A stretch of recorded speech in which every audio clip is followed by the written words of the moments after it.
La session ordinaire du Conseil des ministres s'est tenue ce jeudi au palais Sékou Touré. Alpha Condé a donné des instructions aux membres du gouvernement Kassori.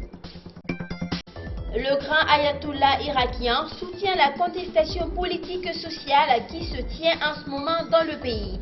Il appelle le pouvoir à réagir avant qu'il ne soit trop tard. Depuis mardi, 31 manifestants ont été tués à Bagdad et ailleurs dans le pays. C'est tout pour le sommaire, tout de suite les détails. Bonsoir à tous et bienvenue. Le traditionnel Conseil des ministres a repris ce jeudi au palais Sékou Touré. Il a été présidé par le chef de l'État qui a donné plusieurs instructions à ses ministres. Suivez ce décryptage de Mamadou Tanouba. Le Conseil des ministres de ce jeudi a été marqué par plusieurs instructions que le chef de l'État a données à certains membres du gouvernement. Il s'agit du ministre de la Justice à poursuivre et intensifier les réformes au niveau de son département, tout en veillant au respect strict des lois de la République en vue de qualifier davantage le cadre légal dans lequel évoluent les Guinéens et les étrangers résidant en Guinée. Le chef de l'État a exigé des ministres en charge de la jeunesse et du budget le règlement à temps des subventions destinées au financement des activités du Fonds national d'insertion des jeunes, FONIGE. Le président de la République a instruit le ministre en charge de la citoyenneté et de l'unité nationale de faire un recensement exhaustif des nombreuses avancées enregistrées dans le domaine de la protection des droits humains afin d'alimenter et mieux motiver le rapport national sur le 3e examen périodique universel UPU sur la Guinée. Parmi ces instructions figurent le chef de l'État a instruit d'étendre la mission des brigades mixtes chargées de l'interdiction des occupations illicites des domaines publics aux activités de contrôle liées à l'assainissement et à l'insalubrité, de même qu'au contrôle de commercialisation des produits prohibés et des médicaments et aliments périmés. Le chef de l'État a demandé au gouvernement de prendre à temps toutes les dispositions requises afin de garantir une réussite totale à la fête tournante de l'indépendance nationale qui sera célébrée en 2020 dans la région administrative de Kindia.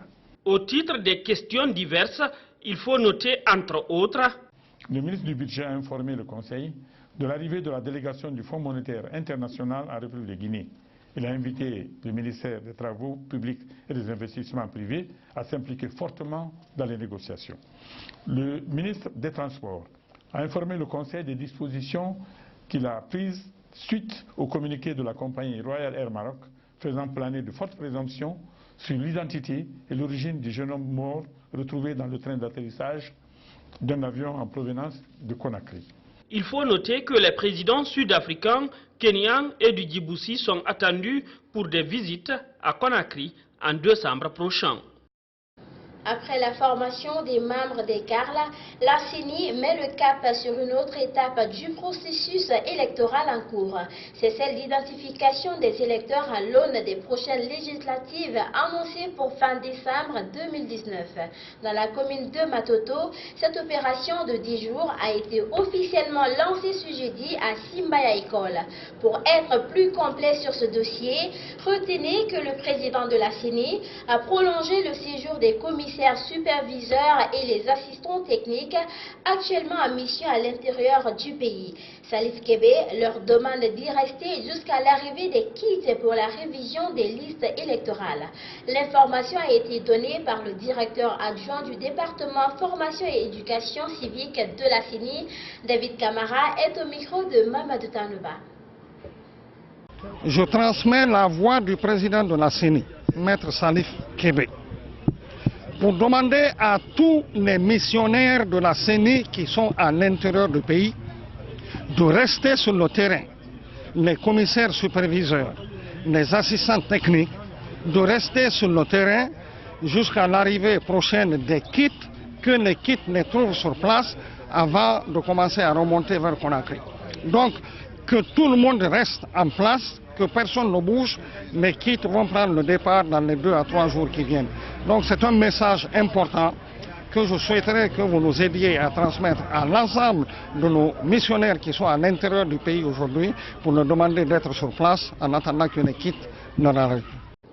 Le président du Niger, Mahamadou Issoufou, a reçu à Niamey ce jeudi 4 anciens chefs d'État africains. La rencontre a porté autour des sujets d'actualité, notamment le débat sur la limitation des nombres de mandats en Afrique. Je vous propose ici un extrait du discours de Mahamadou Issoufou. Suivez. Je l'ai affirmé à plusieurs reprises, je respecterai scrupuleusement les dispositions de la Constitution de la République du Niger qui stipule en son article 47, je cite, « Le président de la République est élu au suffrage universel libre, direct, égal et secret pour un mandat de 5 ans, renouvelable une seule fois, en aucun cas. Nul ne peut exercer plus de 2 mandats présidentiels ou proroger le mandat pour quelque motif que ce soit. »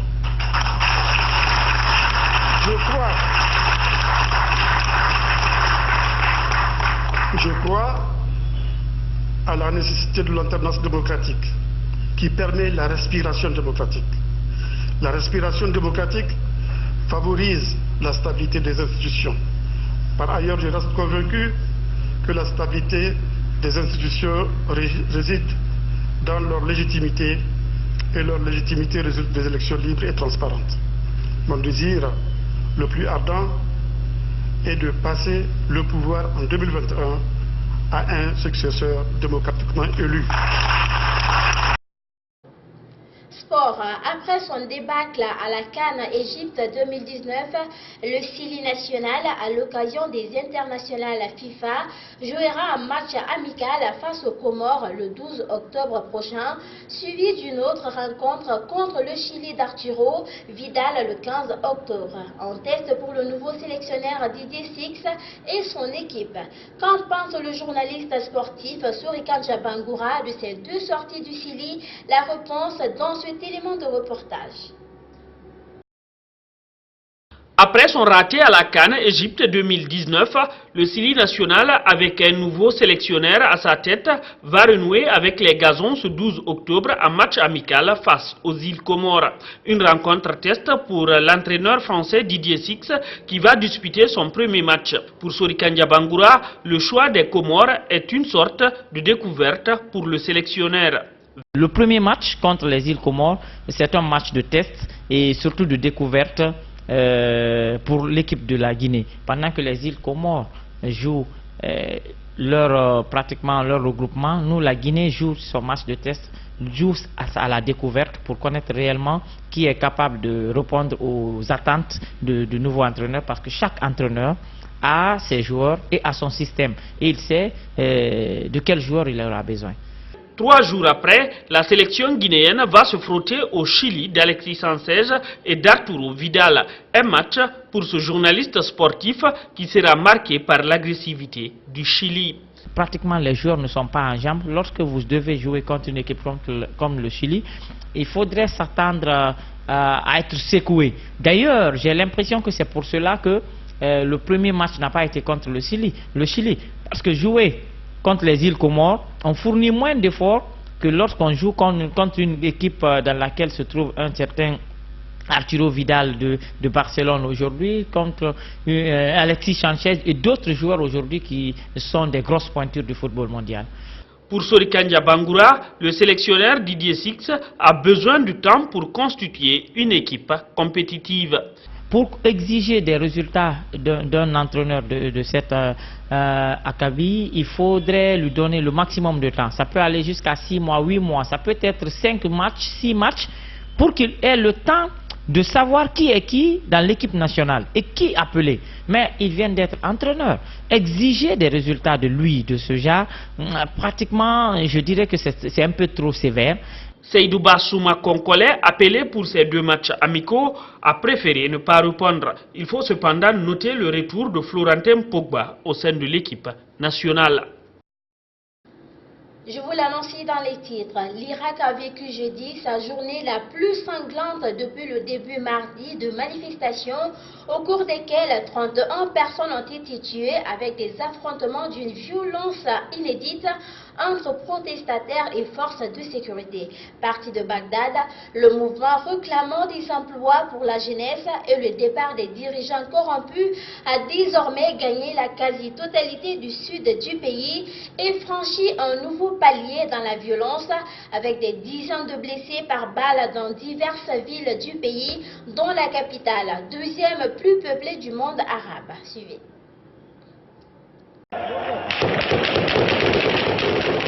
Défiant le couvre-feu, la jeunesse irakienne en ligne de mire des balles réelles. Bagdad s'embrase pour une 4e journée consécutive. Les manifestants réclament des emplois et le départ de dirigeants décrits comme corrompus. Nous sommes venus pour demander nos droits, dans des manifestations pacifiques.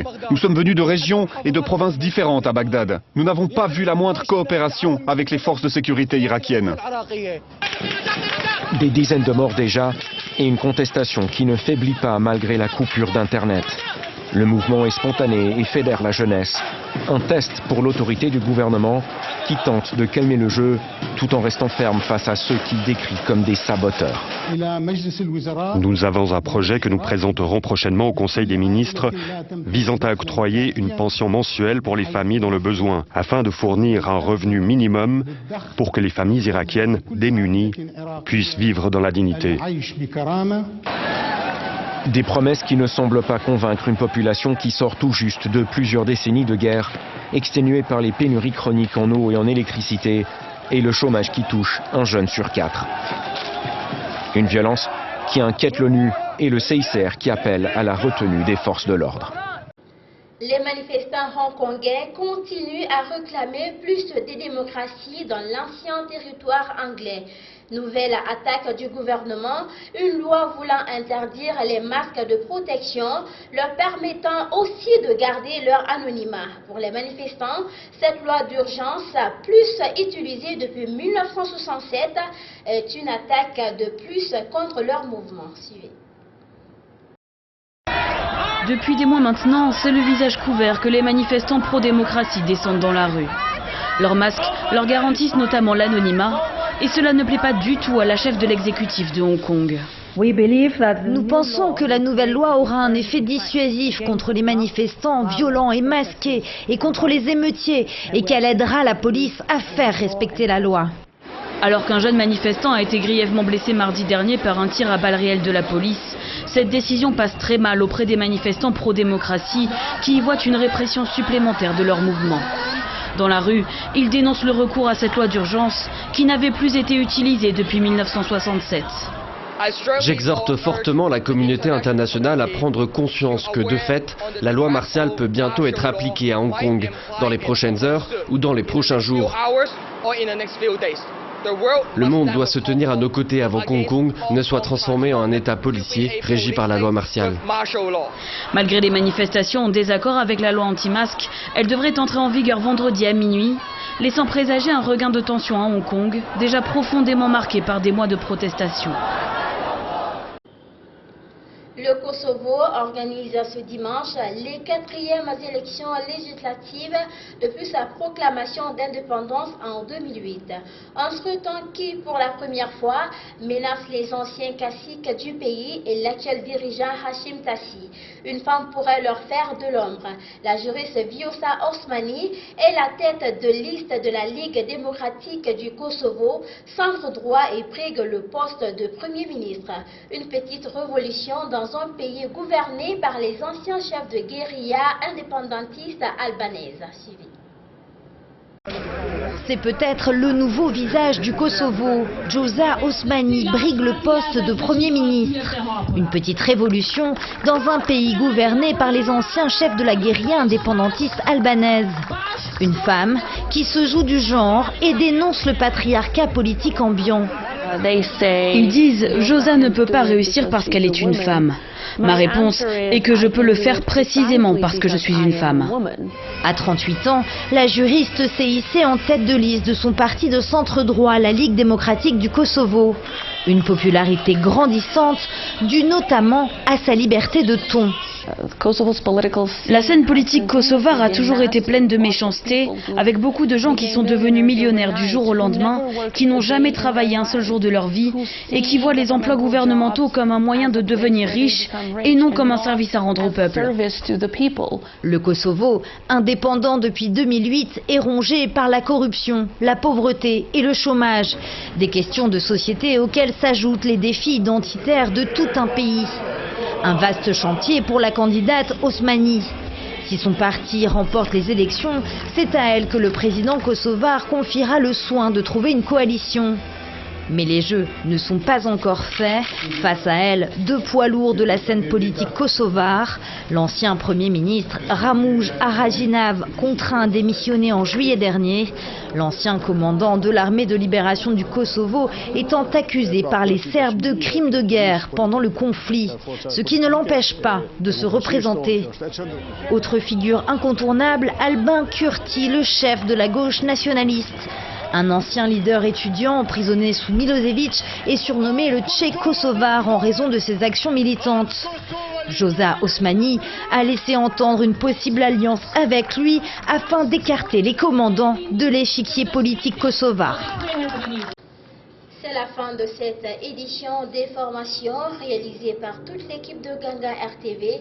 À tous, merci de nous avoir suivis et merci de votre fidélité à Gangan TV.